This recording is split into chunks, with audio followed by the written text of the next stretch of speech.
Like a lot of other young men of his generation, General Palmer turned his eyes to the West following the Civil War and moved west for his future and ultimately for ours as well.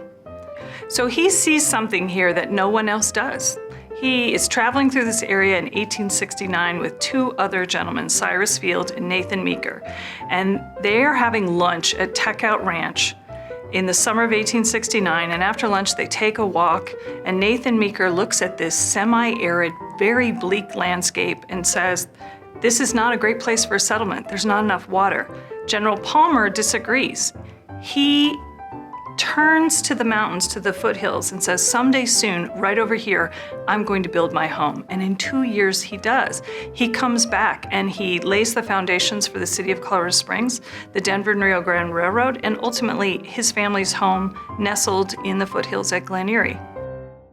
He sets to work. He organizes a series of companies that are all investing in this place. They're investing in railroads, they're investing in lands, they're investing in water, they're investing in the infrastructure it's going to take to build the Fountain Colony, later Colorado Springs.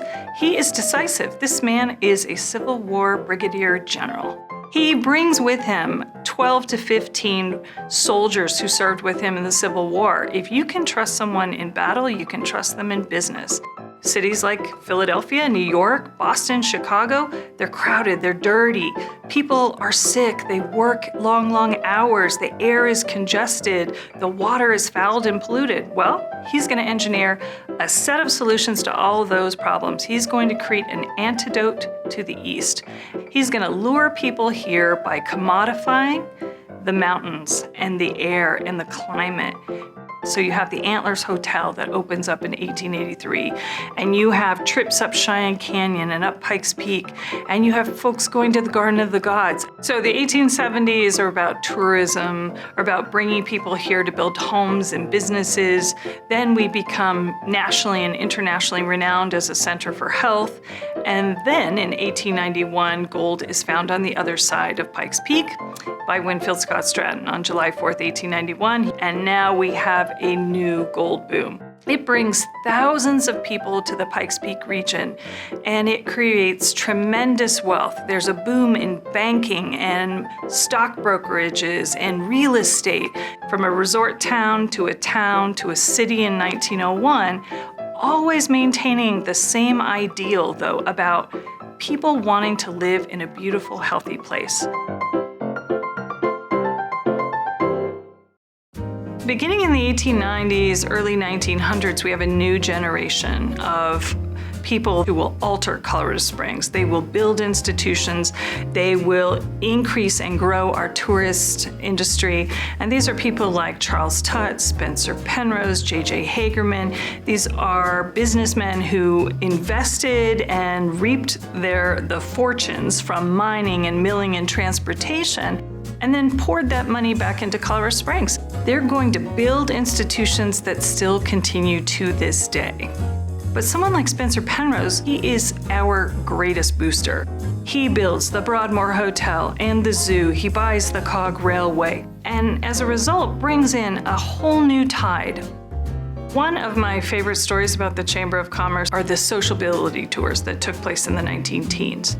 So businessmen here in Colorado Springs got together and they drove across the country. They drove to Galveston, Texas, in Indianapolis, Indiana.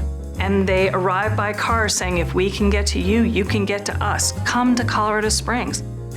In the 1920s and 1930s, growth in Colorado Springs was very slow.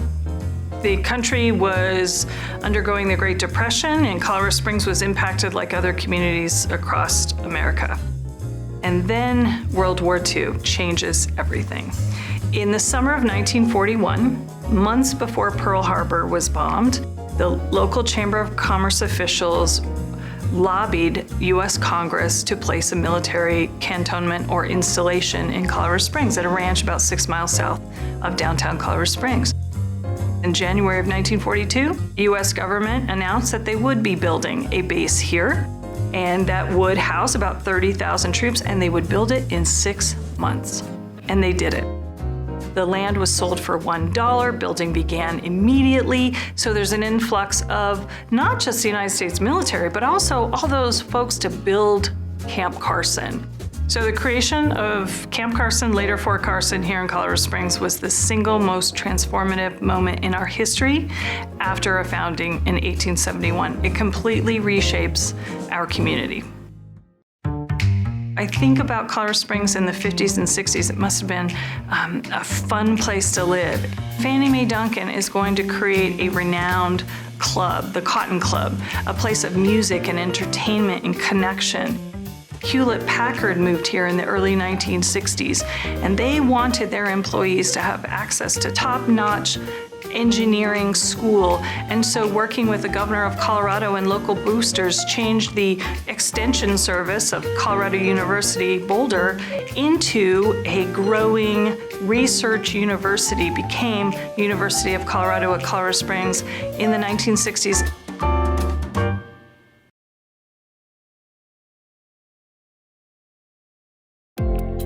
Colorado Springs is growing tremendously every decade, and people want to live here, and they bring their ideas and their industries with them. Colorado Springs is going to draw a whole nother host of high-tech or IT-related industries, and we become known for a brief period of time as Silicon Mountain.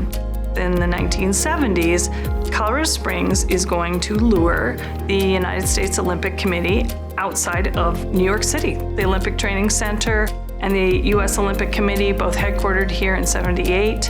And our reputation, our brand, our motto, and how we view ourselves has been inextricably linked since then with the Olympic ideals, with the fact that Colorado Springs is a great place to train.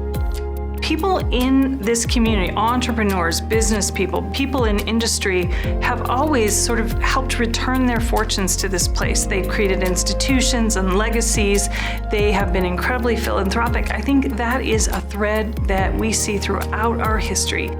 And we have this connection to our past. Even though we're always looking to bring new ideas and new people here, we manage to balance the old with the new. We cherish our connections to our beautiful landscape and to our medical history, to our deep ties with the military, to the education and to the arts and to entrepreneurship.